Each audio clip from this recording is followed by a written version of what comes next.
নমস্কার বন্ধুরা, আমি বাহারি কিচেনের চ্যানেলের তরফ থেকে আজ আবার চলে এসেছি একটা নতুন রেসিপি নিয়ে। আজ আমি করব করলা সর্ষে পোস্ত। আমি বানাতে থাকি, আপনারা দেখতে থাকুন। বন্ধুরা, করলা সর্ষে পোস্ত দিয়ে করবার জন্য আমি এখানে করলাটা এইভাবে চাক করে কেটে নিয়েছি। কেটে একটু জলে ধুয়ে নিয়ে একটু ভিজিয়ে রেখেছি। এখানে আমি 3টে করলা নিয়েছি আর একটি মিক্সিং বোলে সর্ষে পোস্ত একসাথে পেস্ট করে রেখেছি। চলুন। বন্ধুরা, আমি গ্যাসটি অন করে দিলাম। এবার গ্যাসের ওপরে সামান্য জল দিয়ে করলাটা বসিয়ে দিলাম, করলাটা একটু সেদ্ধ হবার জন্য। সামান্য নুন এর সঙ্গে মিশিয়ে দিলাম।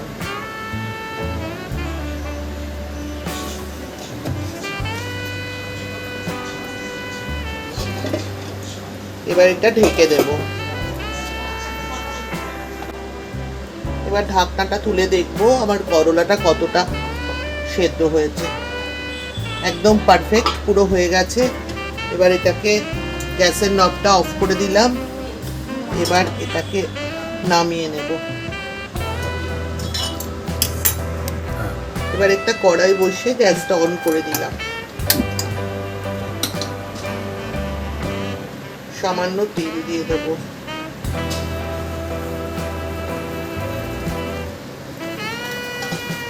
তেলটা গরম হয়ে গেলে তেলের মধ্যে সামান্য কালো জিরে ফোড়ন হিসেবে দিয়ে দেব।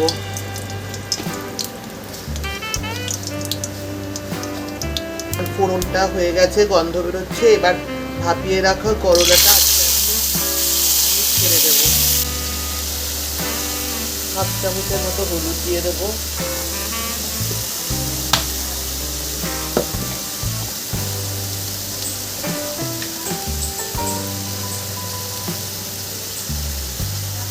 হাফ চামচ নুন দিয়ে দেব, কারণ করলাটা ভাপানোর সময় নুন দিয়েছিলাম, তাই সেটা বুঝে যার যার আন্দাজ মতো নুন দেবেন।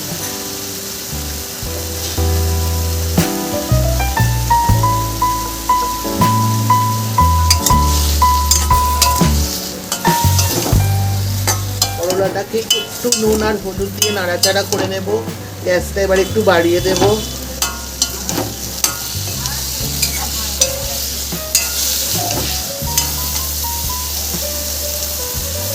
এবার সর্ষে পোস্ত যে পেস্টটি বেটে রেখেছিলাম, এটাতে আমি জল মিশিয়ে আর একটু বাড়িয়ে নিয়েছি।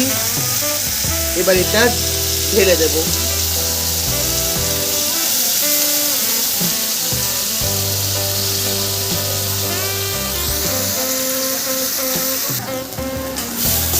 এবার একটু নাড়াচাড়া করে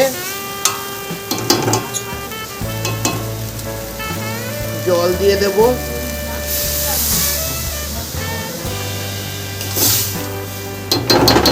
জল দিয়ে কড়াইটা ঢেকে দেব।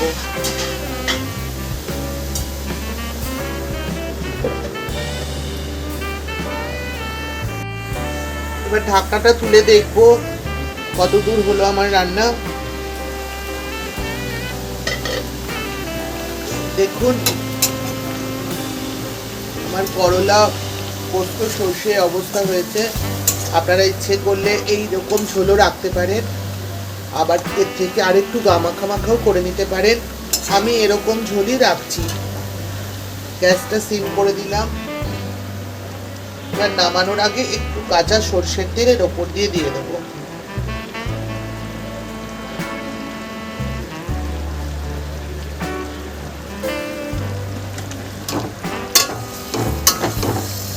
এবার গ্যাসটা বন্ধ করে দেব, দিয়ে ঢাকা চাপা দিয়ে দেব 2 মিনিটের জন্য। বন্ধুরা, আমার করলা সর্ষে পোস্ত রান্নাটি রেডি। আপনারা অবশ্যই এটি ট্রাই করে দেখবেন, আশা করি ভালোই লাগবে।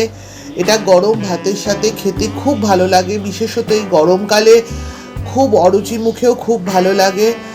তাই আপনারা করবেন এবং আমাকে কমেন্টে জানাবেন কেমন আপনাদের লাগলো। লাইক করবেন, শেয়ার করবেন এবং আমার চ্যানেলটিকে অবশ্যই সাবস্ক্রাইব করবার অনুরোধ রইল এবং পাশে থাকা বেল আইকনটি প্রেস করবেন। আজ আসি, ভালো থাকবেন, সুস্থ থাকবেন।